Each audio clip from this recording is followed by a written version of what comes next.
ಈಗಲೂ ಕೂಡ ಅಲ್ಲಿ ನೂರಾರು ಜನ ಅಲ್ಲಿ ಬದುಕಿರೋರನ್ನ ಸ್ಟ್ರೆಚರ್ನಲ್ಲಿ ಎತ್ಕೊಂಡು ಹೋಗ್ತಾ ಇರೋದನ್ನ ನಾವು ನೋಡ್ತಾ ಇದ್ದೀವಿ. ಸಿವಿಲ್ ಆಸ್ಪತ್ರೆಗೆ ಆಗಮಿಸಿದ್ದಾರೆ ಭೂಪೇಂದ್ರ ಪಟೇಲ್.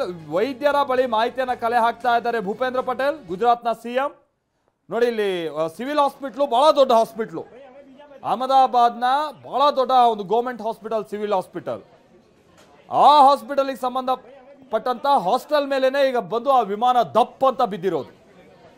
ಹಾಗಾಗಿನೇ ಒಂದು ಕಡೆ ಸ್ಟೂಡೆಂಟ್ಸ್ ಬಹಳ ಮೃತಪಟ್ಟಿರ್ಬೋದು, ವೈದ್ಯರುಗಳಿಗೆ ಅನಾಹುತ ಆಗಿರ್ಬೋದು, ಅದರ ಜೊತೆಗೇನೆ ಫ್ಲೈಟ್ನಲ್ಲಿರೋರನ್ನು ಕೂಡ ರೆಸ್ಕ್ಯೂ ಮಾಡಬೇಕಾದಂಥದ್ದು ನಡೀತು. ಇದು ಯಾವುದೋ ಒಂದು ಪ್ಲೇನ್ ಲ್ಯಾಂಡಲ್ಲೋ ಮತ್ತೊಂದು ಈ ರೀತಿ ಅಂತ ಅನಾಹುತ ಆಗಿದ್ದಿದ್ರೆ ಆ ಕೂಡಲೇ ರೆಸ್ಕ್ಯೂ ಮಾಡುವಂಥದ್ದಕ್ಕೆ ಅವಕಾಶ ಹೆಚ್ಚಿತ್ತು.